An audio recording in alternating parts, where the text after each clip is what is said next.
Welcome, guys, to another episode. I'm sitting here with Tim Gayheart, the co-founder of Ohio Bigfoot Researchers. Welcome, Tim. Thank you, and I'm pleasure to be here on your show. Great to have you here. So I'm always curious when it comes to Bigfoot, since we don't have Bigfoots here in Germany. We don't have Bigfoot sightings here in Germany. We barely have Bigfoot researchers here in Germany. So, like I said, I'm very excited to hear everything about Bigfoot. But before we start, please let people know what you're up to and where you grew up. Well, I was born in Ohio. Then when I was young, when I was less than 3 years old, we moved to Kentucky. So I was raised in Kentucky until I was 16. At 16, we moved back to Ohio. I went to work at 16 years old, and I've worked till I got disabled, couldn't work no more. And I've been a hunter and a fisherman all my life, and I've had encounters and with some kind of being even before I started doing Bigfoot research when I was out hunting and fishing, and never knew what they were. So then in 21, I had a full body encounter in broad daylight, and at first I didn't believe what I was seeing. Then I realized I was seeing what I was seeing, and ever since then it started a frenzy of trying to figure out what these are. And we've had many encounters, me and my wife, and we've took other people out, and they've got to encounter them. And all this information that they're putting out on social media and the governments and everything, that there's no such creature, it's a myth, it's whatever. Well, I'm here to let everyone know that they're 100% the real thing. They're out here in the wilderness, and you have to watch yourself because some of them can get pretty aggressive. That's very interesting. You made me curious. Let me know more about the first encounter you talked about that you ever had. Where you said you don't know what it was? Yeah, that I was out hunting in an area that's like 30 miles from here now, Mhm. but I used to only live like 6 or 7 miles from it, and I hunted there for 40 some years. And well, that wouldn't have been the first. The first one would have been when I was about 16 or 17 years old, which it was over in that area. There was me, my older brother, and my brother that was under me he's passed away now.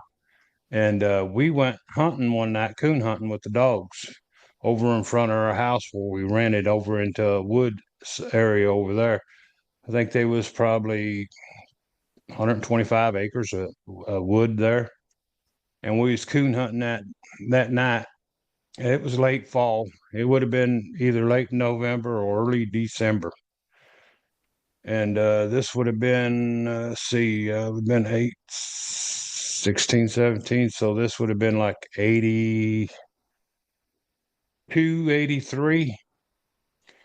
And me and my two brothers, we had two coon dogs with us, black and tans, which were my dad's.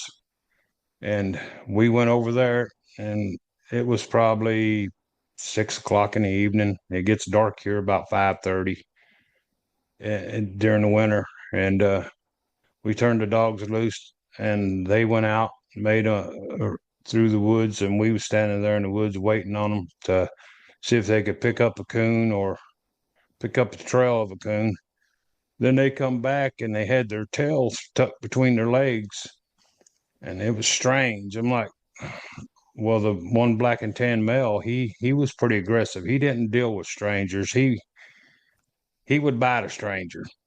And when he started acting like he was scared of something, that's got to us, and we're standing there. The dogs are in between us, and me and my two brothers, we had in different directions, and we all had lights, and we was back to back from one another, watching all 360 degrees around us.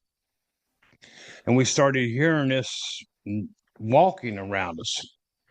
something big walking around us. And I mean, we knew what deer and all that in this area. We know all the animals in this area, and we're talking, whispering back and forth to one another. Oh, who's in here playing a trick? I said, "There ain't no person playing us a no trick on us," because I said it'd only be the only one would be our dad. And I said, them dogs wouldn't have come to us like that if our dad was in the woods. And I said, and if it's a stranger, you know that black and tan male there would be aggressive, and they wouldn't be walking around playing no game, because he would have bit them.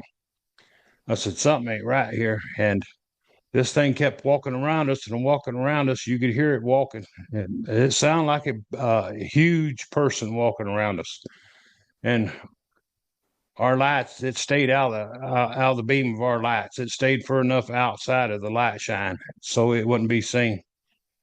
And so we decided, well, let's go back to the house. And we started to walk out of the woods. And I said, well, let's go about halfway through this field.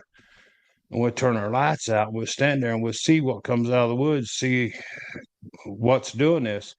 So we walked a couple hundred yards out into the field. And we stood there with our lights off. We had the dogs on their leads. And we stood there and watched the edge of the wood line, which the edge of the wood line was probably 300 or 400 yards long. And you could hear it walking inside the wood line, just staying inside the wood line.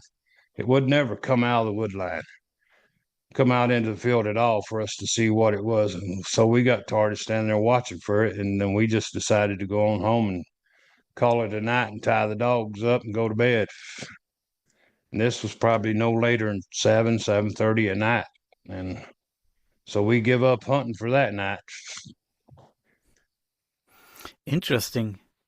So, how intelligent do you think Bigfoot are? Well, they're as smart as us, if not more, because they know how to avoid us, and they only let people that they want them to be seen. They won't let everybody see them. Would you compare the intelligence to us humans, right? Would you say so? Yes, their intelligence in their environment is way more than a human.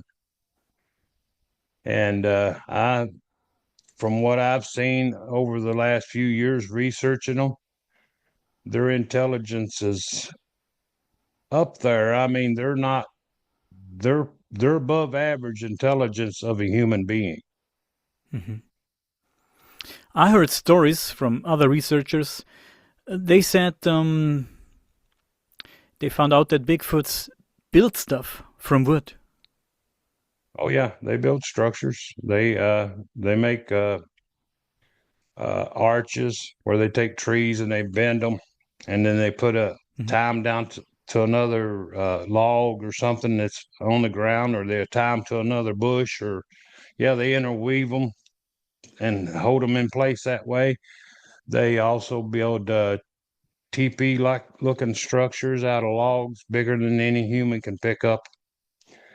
My wife went to Indiana, and she in one area up there in a state park, there was probably six of the structures in one area, and they found footprints, but they never seen one there.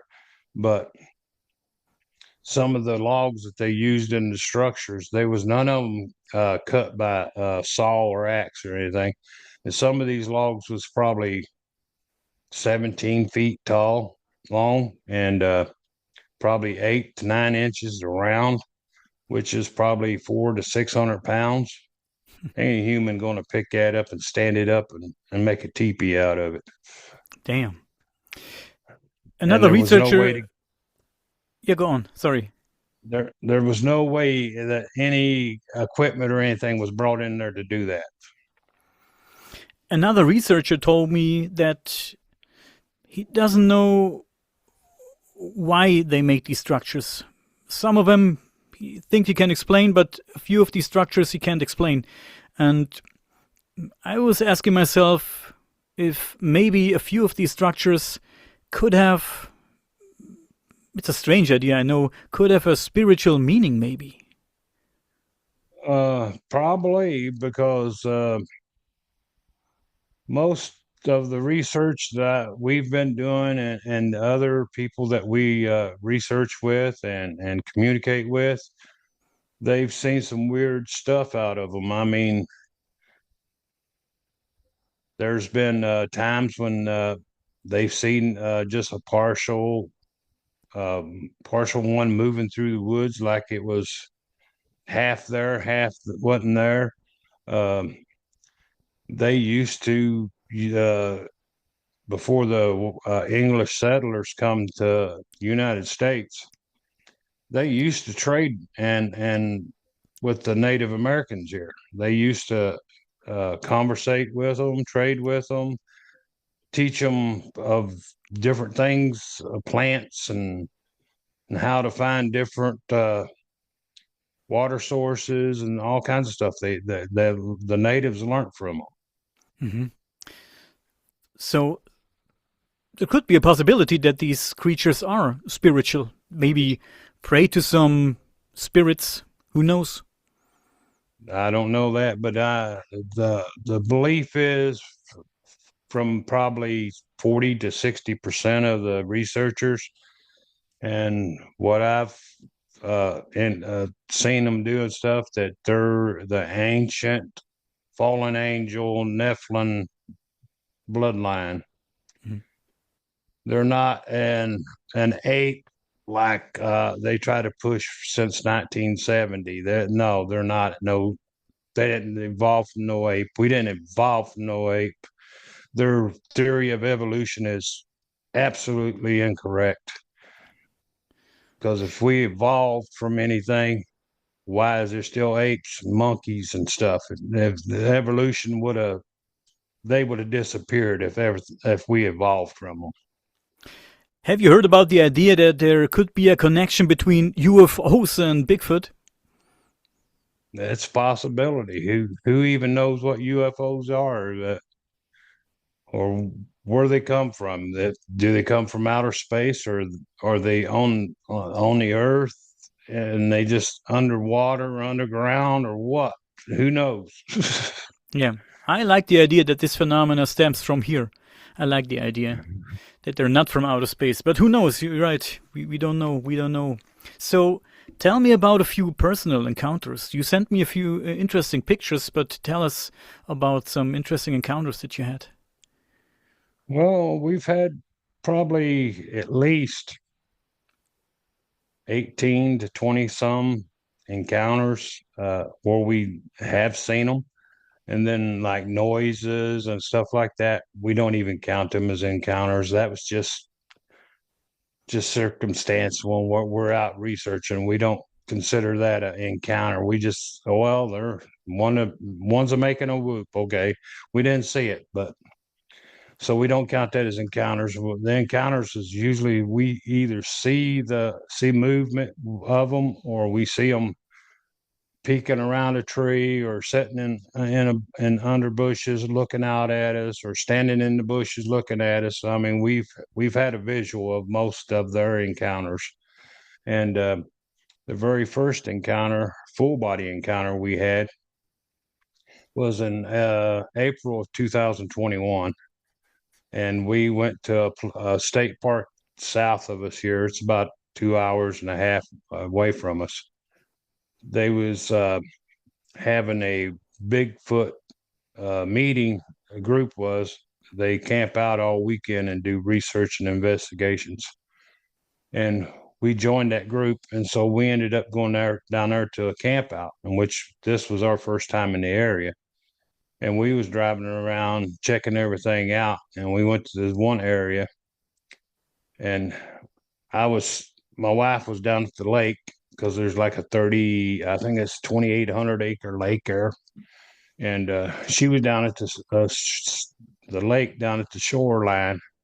There was like a beach line area, and she was down there looking for shells and rocks and tracks and stuff. And I was standing up in the parking area behind our car.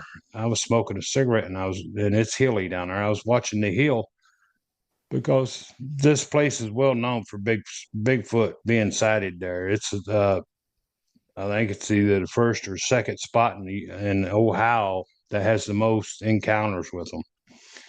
And so I was standing there smoking a cigarette watching this hill, and I seen something big and black, humongous, step off behind this beech tree.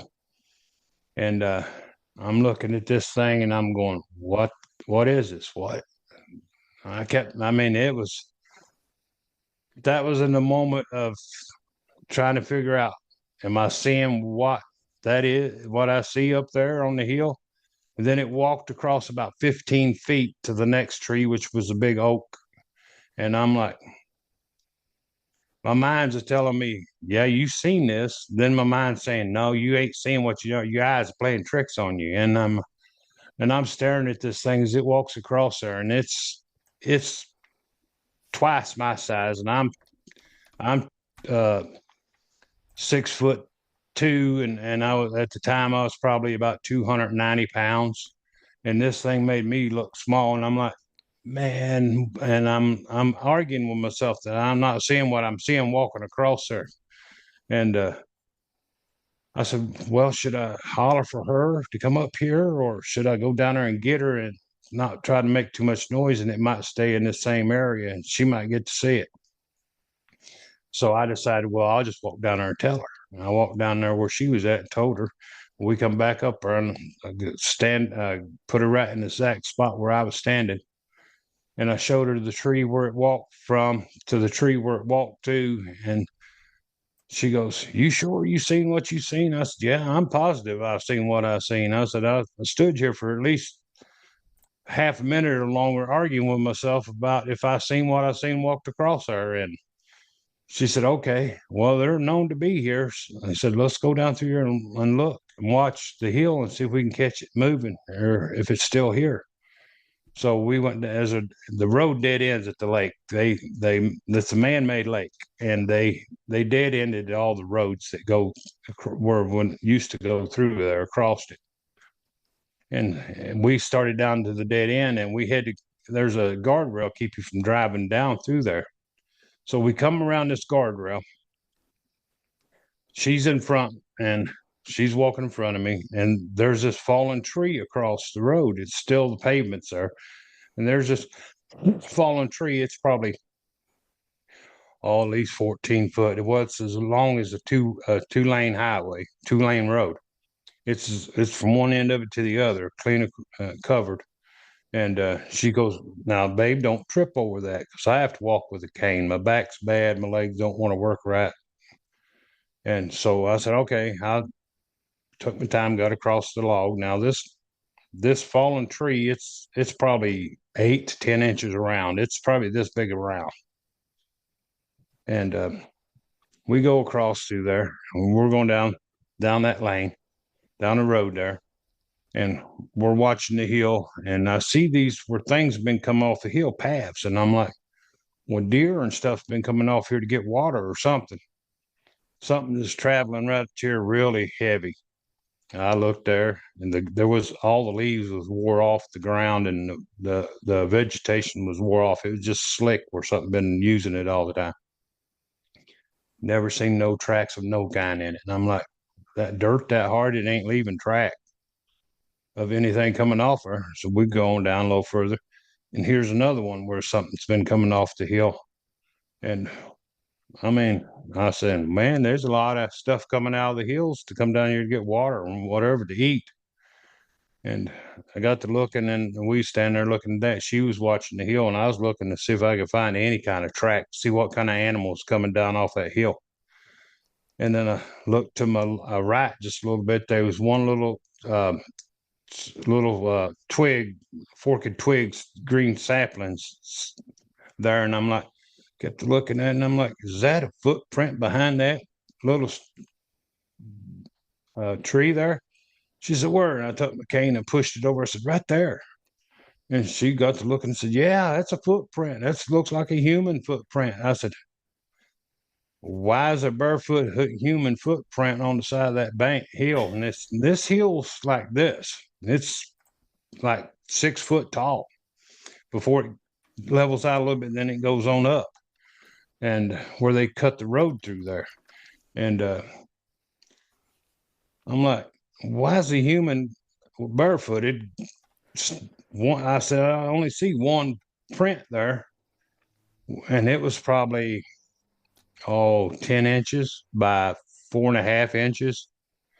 And I'm like, well, that has to be a young one. I said, there ain't nobody out here walking around here barefooted. So we took a picture of it, and we went on. She went on down away from me. And I was standing there watching and looking at that print and watching the hill. Then she's down here to my left. She's probably 75 feet from me. She goes, hey, babe. I go, what? She goes, I see one. I see one. I see one. I said, what do you see? She says, I see a little one. I said, all right. I said, I looked at her. I said, where's your phone? Get your phone out and get a picture of it. So I didn't get a picture of the first one.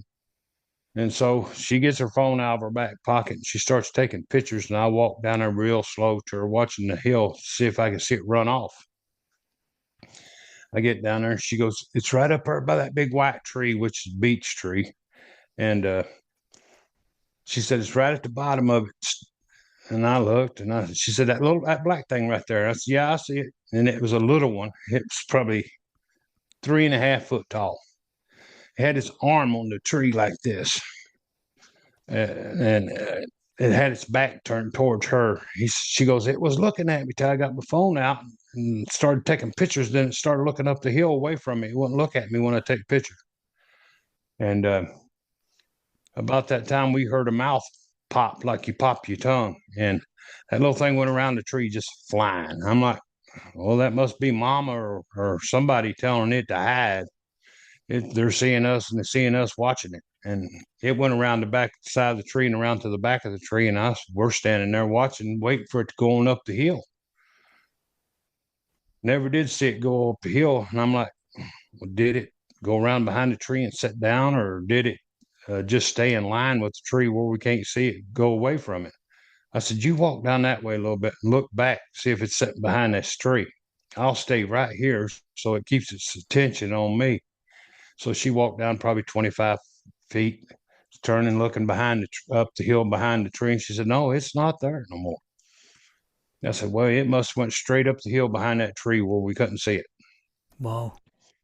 So we finished walking around, looking down there. We come back up to the car. She said, well, let's go over to another place. I said, okay. So we went to another place. It's called Bigfoot Ridge. Now, this is like, I think it's around noon that day. We went over there and looked around, sat around up there and listened and watched to see if we could see anything moving down in the valleys and stuff. Never seen nothing. We stayed there probably almost 2 hours. And we coming back out, and she says, well, let's go back over there where we seen that little one at. We might, and you seen that big one. We might get to find some footprints or something. So we go back over to where we seen that little one at, and I seen that big one. We park in the same exact parking space, and we're the only ones there. Nobody else has been. Nobody else is there. So we start down like we did before. Went around the guardrail, started down that way looking. We go around the guardrail, walking down the road, and I come to a dead stop, and I'm going, where'd that log go? It was right here that we crossed going in and out a while ago. I'm like, there ain't no log no more. So I'm looking around, and I'm like, I know I didn't see nothing, no seeing things, and that the log was there. I crossed it twice, going in and coming out.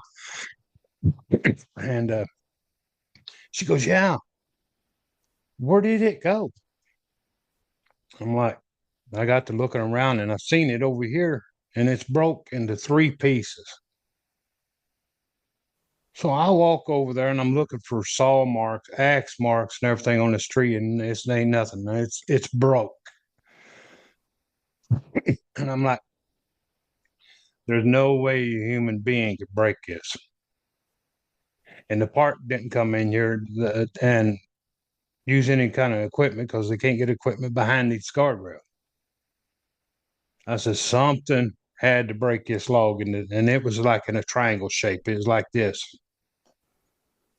And I'm like, now this is really messing with mine. I've already seen two Bigfoot.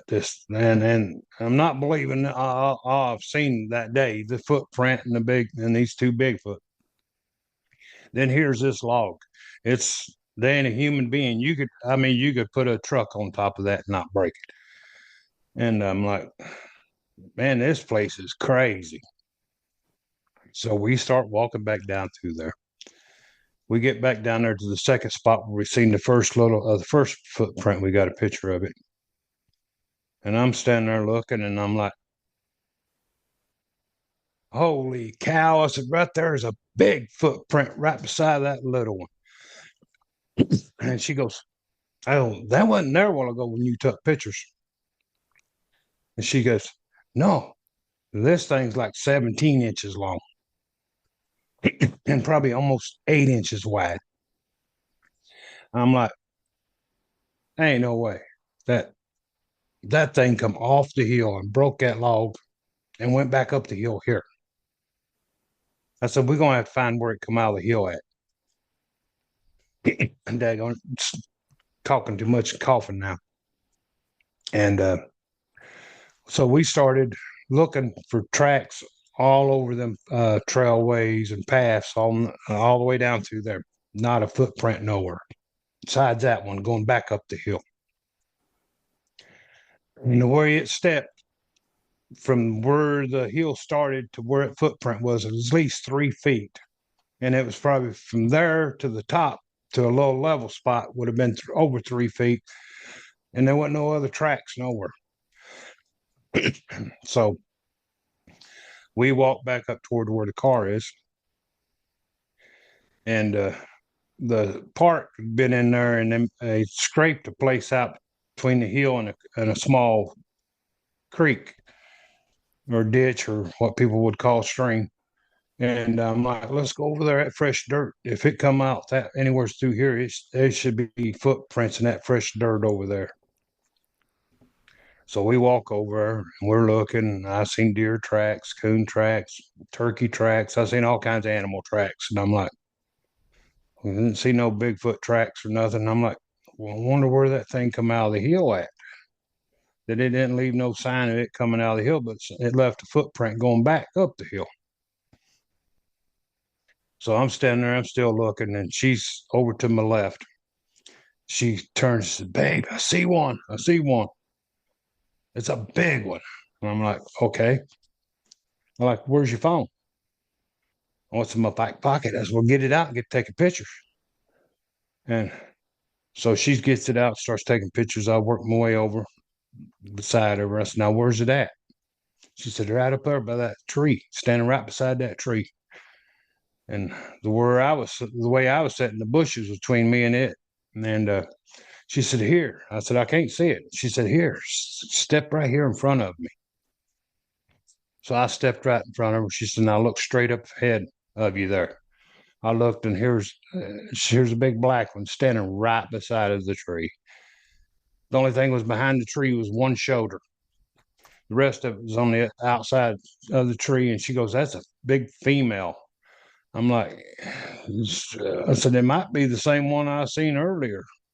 And she said, I wonder if I can get closer to get a better picture. This phone's not got a very good camera. I said, you make about 2 steps toward her and she's gone. And I said, well, let me get out of your way. And I said, I stepped back over to the right. And she made about 2 steps, and she said, well, she's gone, because she had to look down to make sure she didn't trip. And when she looked back up, she said, it's gone. I said, I told you, as soon as you moved, it was gone. But that was the first time we ever had an encounter with them.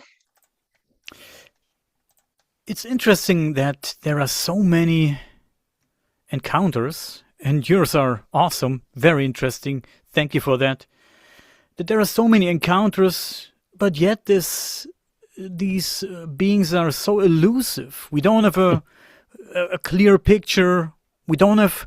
I think we don't even have bones or remains of them, right? Yeah, they say they don't have, Oh, but here in the United States, they found burial grounds with giant skeletons in them. Uh, the government hides a lot of stuff over here from the public, and there's been several times that uh, they've had disasters and stuff. Then they had military and these FBI and CIA and all this come in there and close the area down. They know what they are.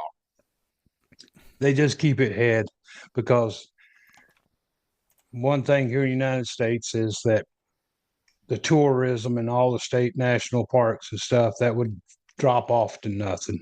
The lumbering, gas and oil and all that would have to follow special rules and regulations more than they have now.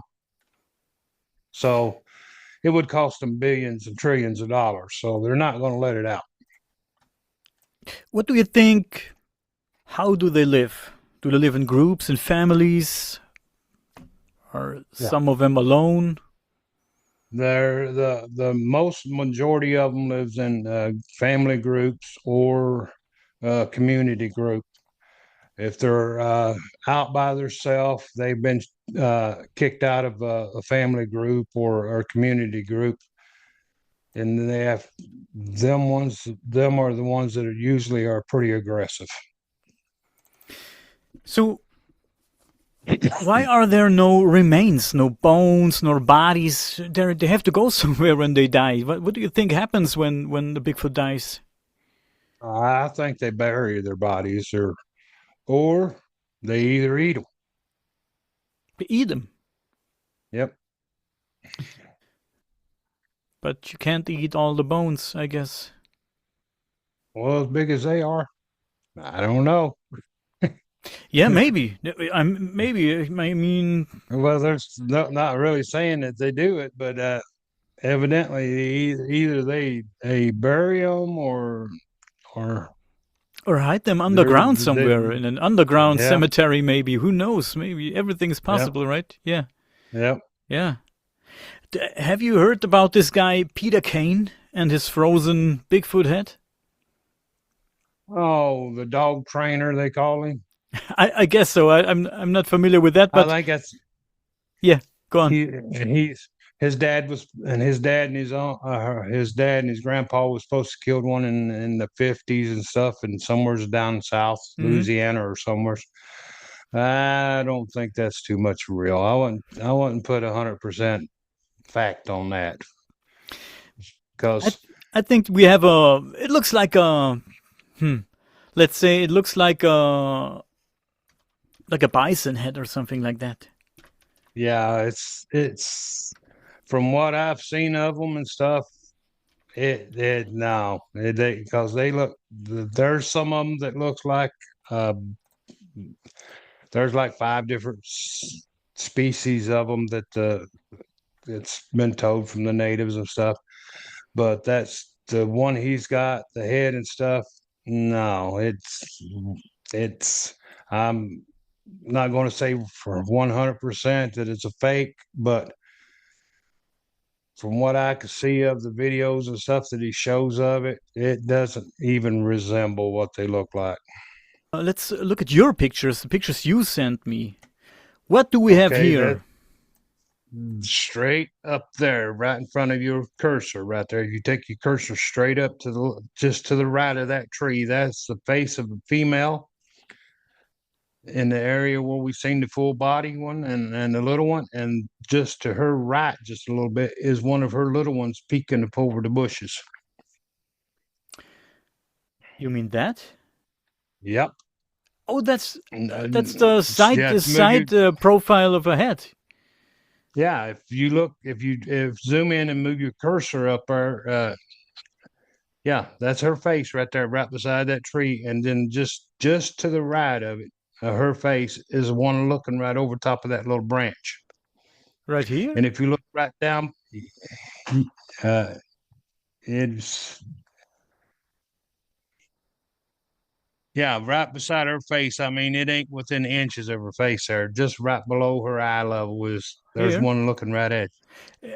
Yep. It's interesting. I haven't seen it before you told me, but it really looks like there's a face that looks to the left. Looks this way. Yeah. It's, Interesting.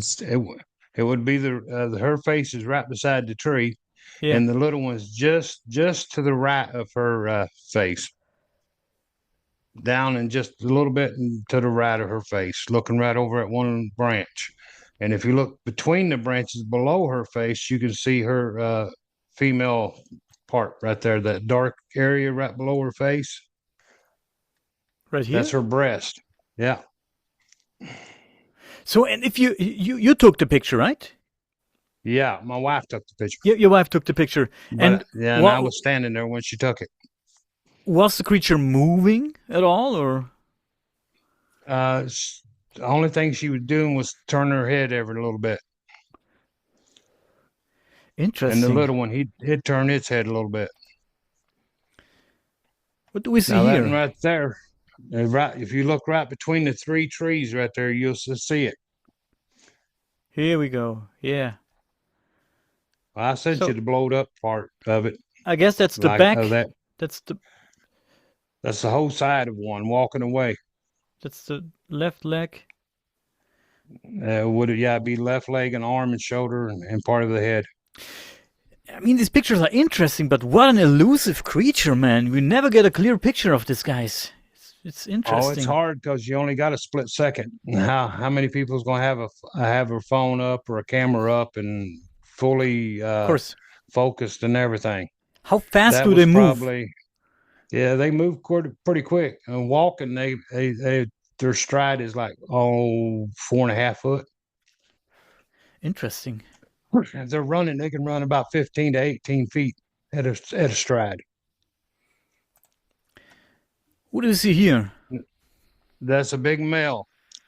If you he's just to the left of the tree through the leaves there. That one pushed a tree over, and that was it running away from us up the hill after it pushed a tree over. Yeah, it's a big brown male. If you look right between the patches of the leaves and stuff, you can pick up its head, its shoulder, Yeah. part of its arm, and its hand. Do you think he knows? He knew you were there. Yep. He knew we was there. He pushed the tree over to try to get us to leave. What do you think would happen if one of these guys would attack you? Oh, you're dead. Oh, they just rip you in half. They could pick you up and rip your head right off like it's like pulling a grape off in a vine. Huh. Have you heard about attacks? Do people tell stories about being attacked by a Bigfoot? There's people that's seen people being attacked, and there's been people that have been that. Well, most of them has been attacked, don't live, but they keep it all on the down low, and they keep it hid. They keep it hush hush.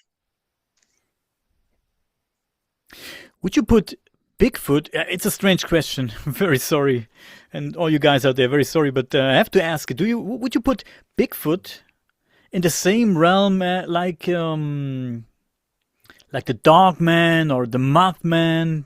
Would you say? Yeah, it's a cryptid. It's but it's more human like than it is the other ones.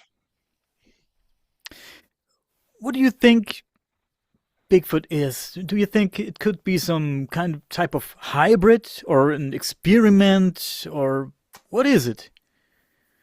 Well, from all the research that a lot of people have been doing and stuff, that they're an ancient being that was here before the humans, and they consider them the Nephilim, the fallen ones. If you ever read the Book of Enoch or the Yeah, Bible, you would hear about the Nephilim and the fallen angels and stuff, and they say they're a mixture of them and human. fair enough. Interesting. So Bigfoot could be an alien. Who Yep. knows? That's Who knows? interesting. An interesting thought. Why not? I told you before, I know a lot of stories, had a lot of guys on the show that told me stories about UFOs and Bigfoot sightings at the same time. And they even told me stories about how they saw a Bigfoot maybe chasing a deer, a young deer or something like that. And suddenly the deer and the Bigfoot disappeared. So there were no traces anymore. The traces Yeah, started out of the blue and they stopped out of the blue. Boom, gone. And that's yeah, crazy. And some people say they see orbs, like yeah, you know what orbs are, I guess. Some people say orbs, yeah. see I've orbs, seen. and from these orbs, Bigfoot appears. Yeah, I've heard people say that. I've had people tell me that and stuff. Now I've seen orbs for myself, and right here in my own home, I've seen two different ones, two different sizes, and then I've seen different kinds of things in the woods, lights and different things like that. So we don't know what it all really is out there. I mean, we've seen Dogman, we've had encounters with them uh, in the same areas where there's Bigfoot, and we've had encounters with weird lights in the same area where the Bigfoots are. We've had Bigfoots, us sitting in the total dark, no light source, nowheres, and see these, hear these beings walk up, and their eyes would glow with no light source at all. They make their eyes shine like lights. I've seen that 4 or 5 times, and a lot of researchers now are finding out that there's things out there that does that, and the one night we was down there, we watched. How many was it? Three of them for probably 45 minutes. That was doing that. Their eyes glowing in the dark, and they was not just me and 2 or 3 people. They was like 12 of us sit there and watched them do this for 45 minutes. I heard a story not too long ago from a guy that made me made me laugh a little bit.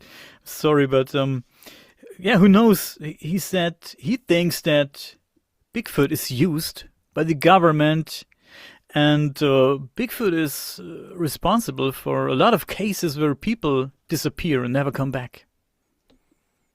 I can't say for 100% if that's the truth or not, but the government does know what they are, because there's been too many people that said that the government's come in and done things, that they've come in and when there's in state parks and stuff, that when they get aggressive ones, that they bring in a team and take it out.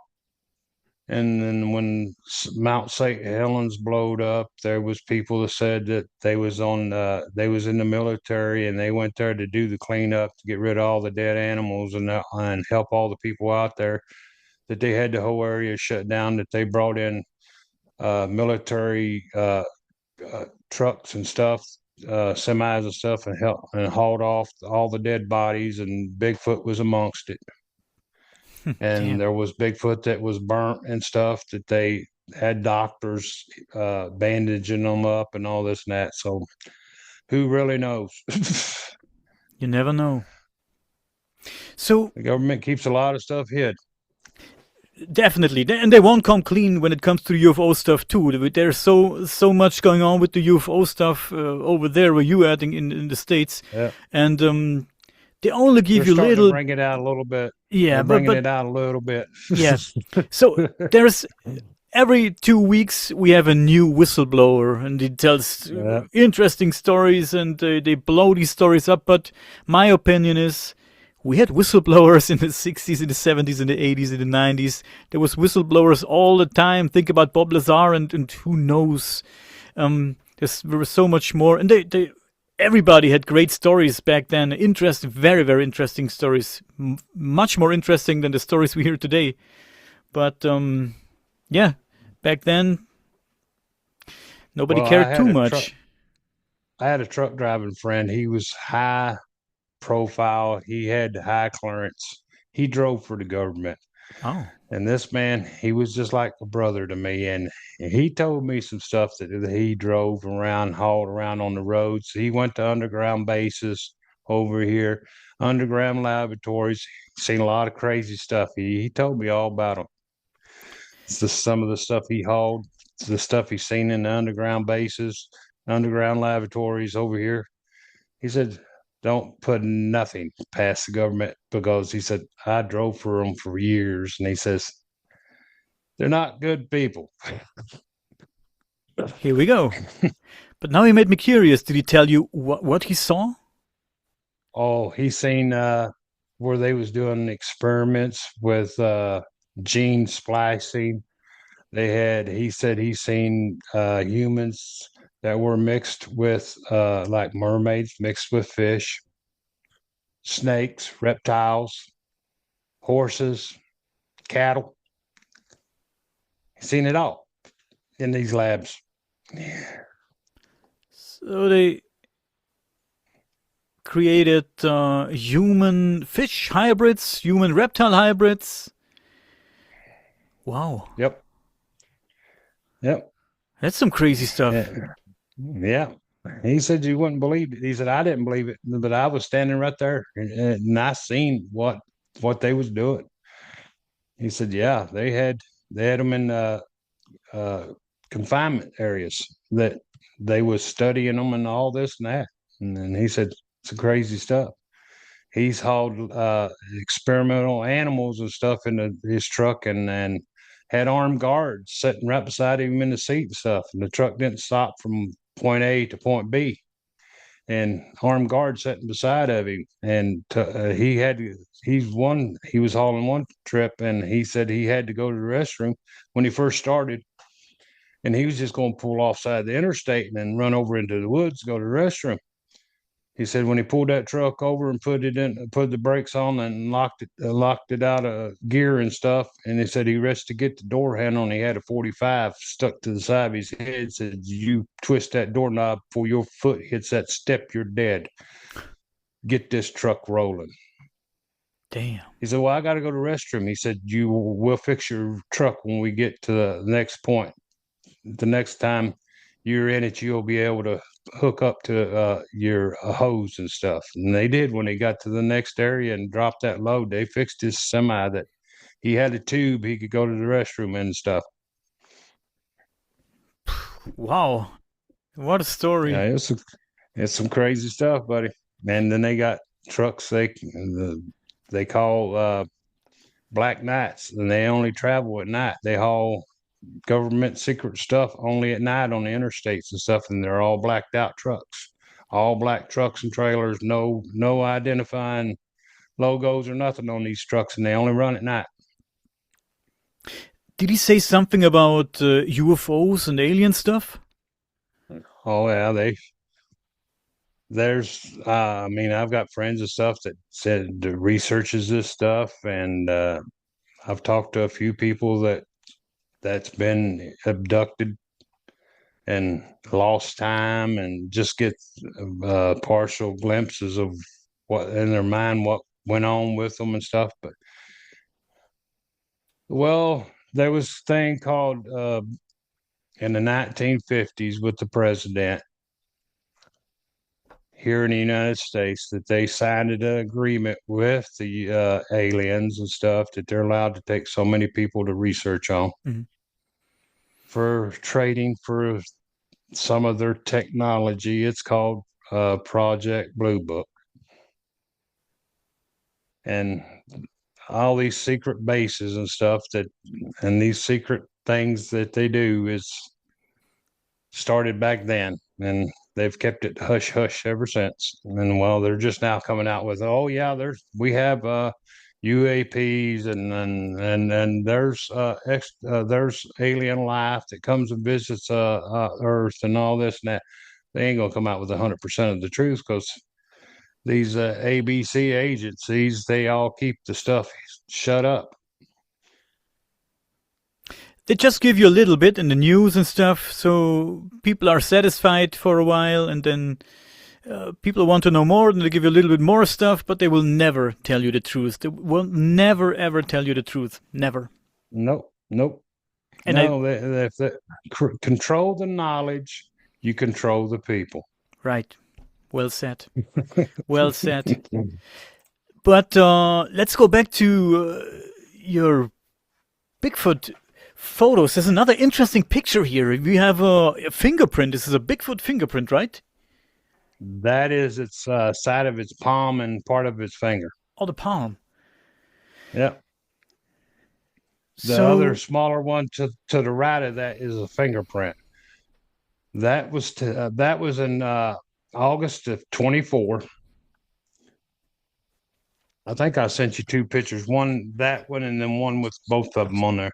yeah, Now that's on a truck door, and I was sitting on the tailgate of that truck when it come out there and touched the truck.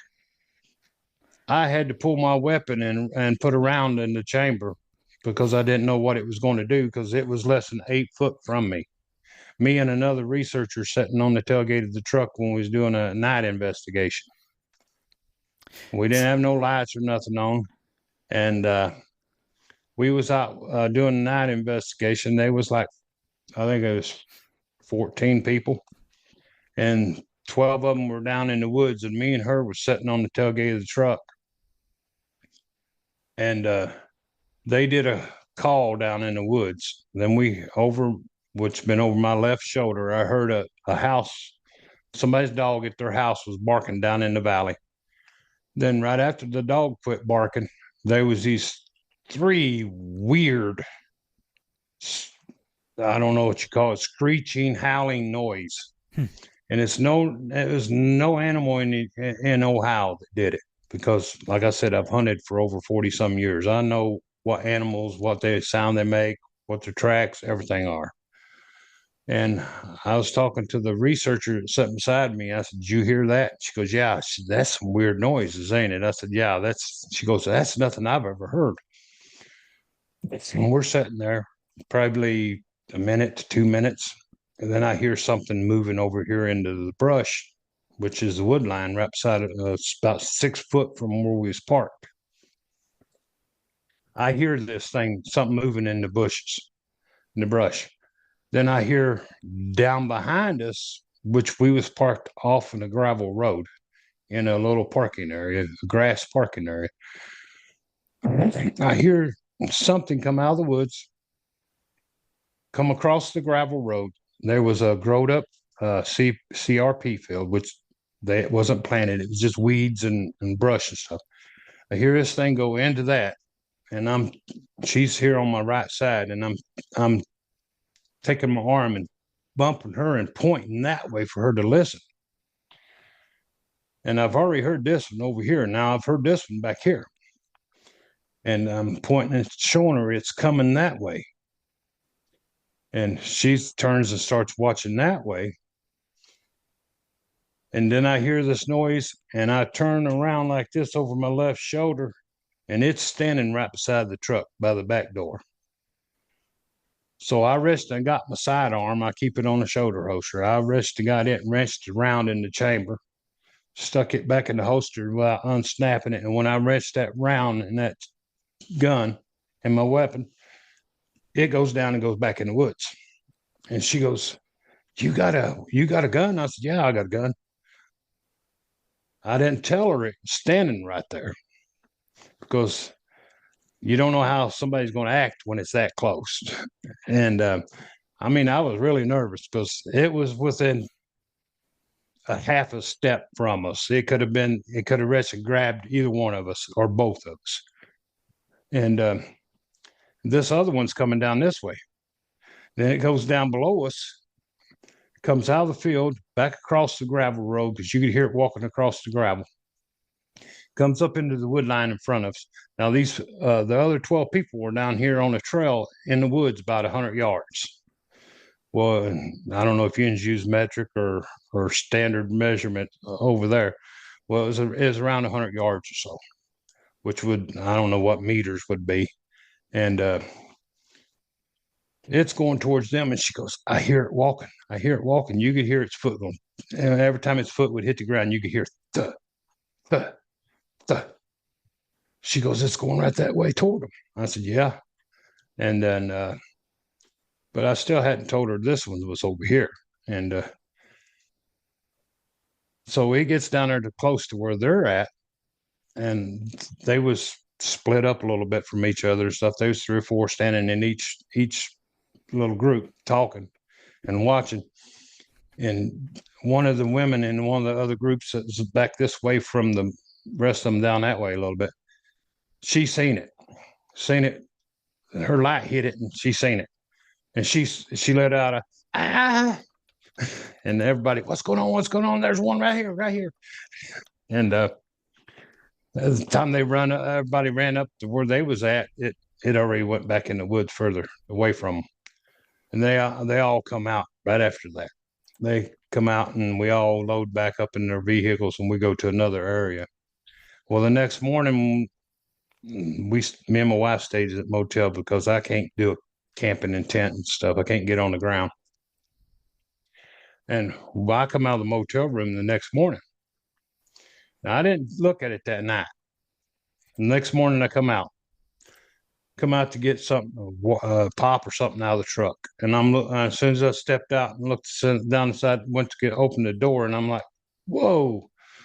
And I walk back over to the room door, and I open it, and I say, "Hey, you need to come out here and look at this." She comes out. I said, "Look there on that door." She goes, "Well, when did that happen?" I said, "Last night, when the one come up there and stood beside the truck." She said, "One come up and stood beside the truck while Jens was there?" I said, "Yeah, it's the first place we went." I hadn't told nobody because it was late that night. Time we dropped her off at the campground and went to the motel room, it was like 1 or 2 o'clock in the morning. And I didn't tell nobody that night. And I'm like, "We need to go out there to the camp here, get something to eat, then we run out to the camp and show everybody this." So we went and got something to eat, and we went to the camping area, pulled in, and I was hollering everybody to come look. They all come over and looked, and one guy, he had a real good camera and stuff, and he started taking pictures of it. And the woman that was sitting on the tailgate with me, she had some clear double-sided tape, and we lifted the prints. I got the prints downstairs off the picture. And you look at your hand. Now, it's this part of the hand right here. It's cupped like this. And if you look at your hand and you look at the dermal ridges on that print, it don't match up with human hand. Yeah, you're right. Ours are squiggly lined or swirls. Yeah. Them are straight. Oh, that's interesting. So, let me ask you a morally wrong question. I want to be a little bit provocative here. Why don't you take your gun and shoot one of these guys? And I said it. It's morally wrong. I know it's morally unacceptable, but I want to be provocative here. Why don't you shoot one of these guys and be the first one to prove these guys are real? Here in the United States, the only people who get to see it was the ones that was with you to see it. Because as soon as you try to take that into public, government would be there to shut you down and you would disappear.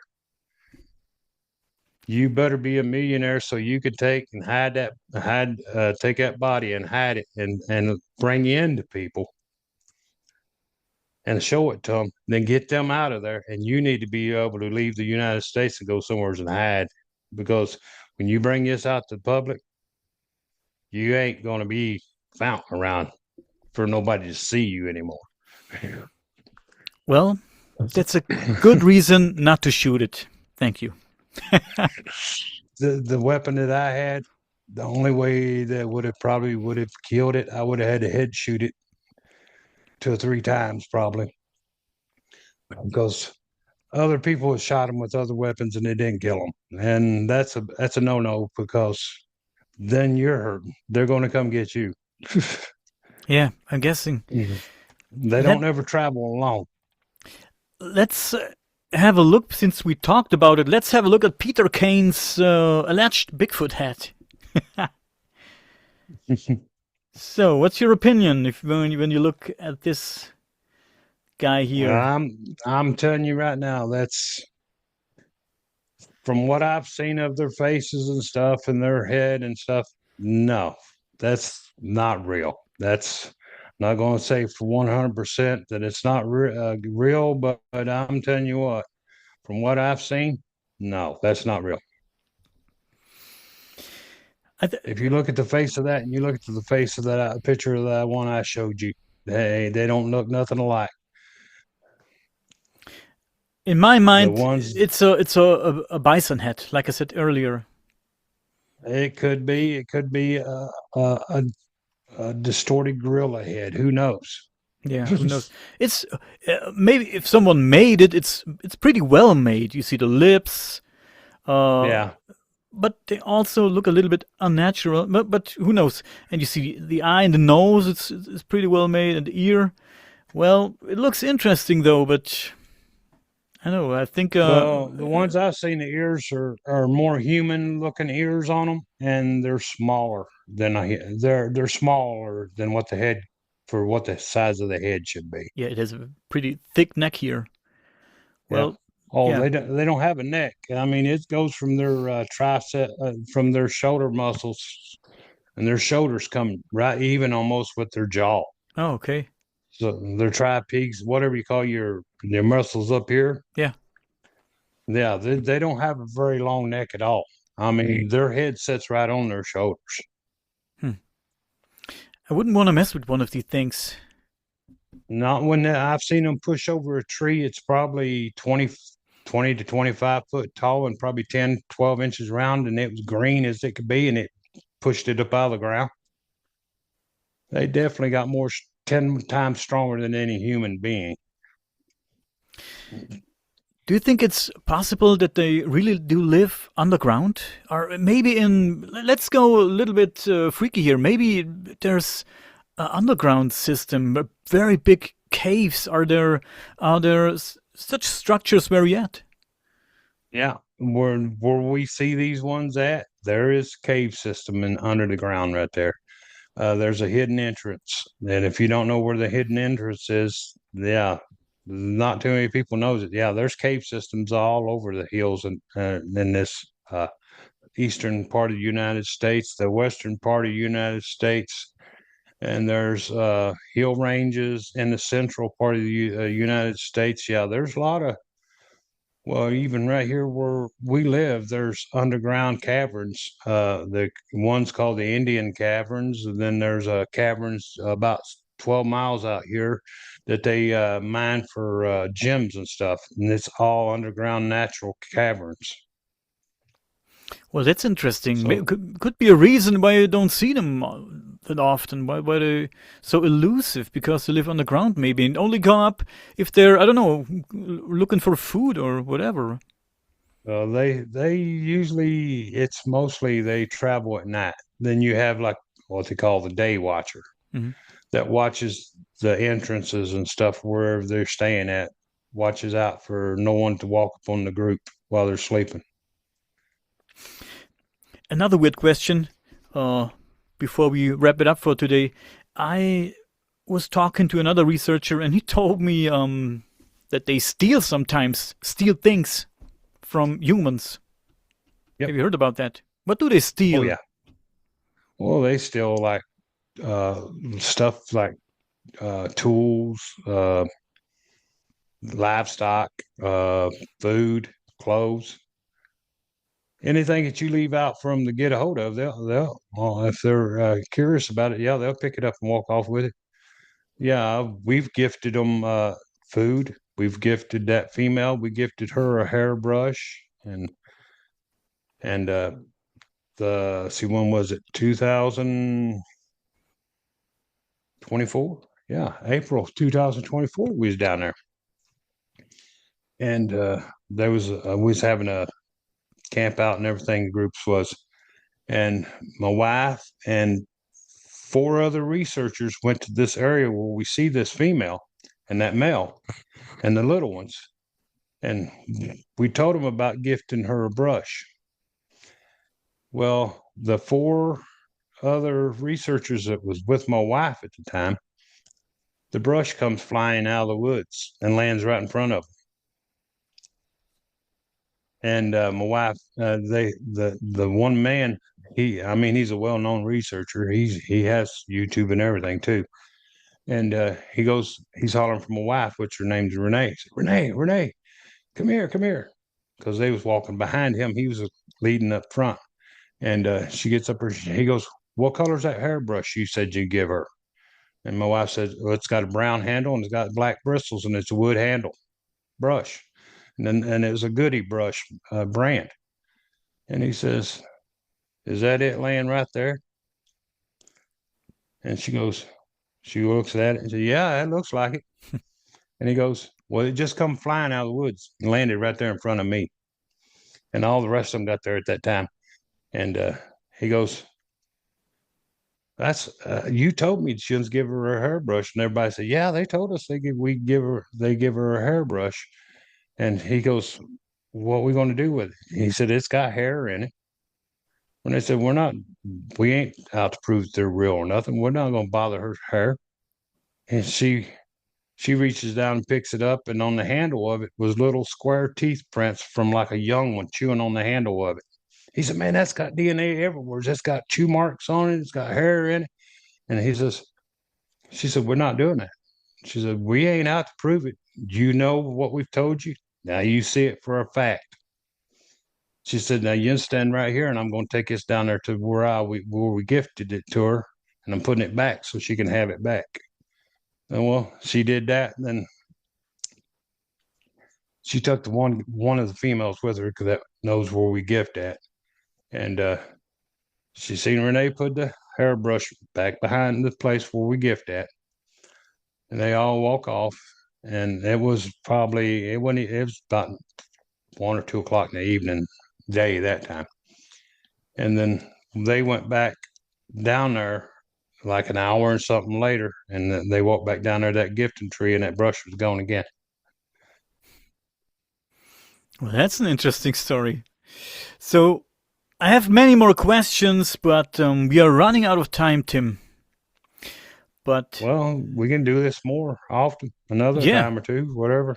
I hope we can meet again in the future because I like these stories a lot. And like I said, I have many more questions, but we are short on time today. But if anyone wants to follow Tim and the Ohio Bigfoot researchers, please follow the links in the podcast description. You will find a link of the Facebook group. You will find a link of the YouTube channel. And was there another link, Tim? No, just a link to the group and the YouTube channel, which I've done many podcasts on different other people's groups. I mean, the other people's YouTube channels. I mean, if you type in on YouTube Tim Gayheart or Ohio Bigfoot researchers, it should bring up the other podcasts and stuff in the other groups where I've done podcasts. Yeah. And you have been guest in a very interesting and very cool podcast called The Eye of Jupiter with my man Tom. And guys, this is a great podcast. Shout out to Tom. Love and peace. Check out The Eye of Jupiter too, guys. Tim, thank you so much for your time. I had a great time listening to your stories. And like I said, I hope we can meet again. Yes, sir. And I enjoyed being here. And thank you for having me on your show. And get a hold of me and we'll do another one. You're very welcome. Please stay with me for 2 more minutes, okay? Okay.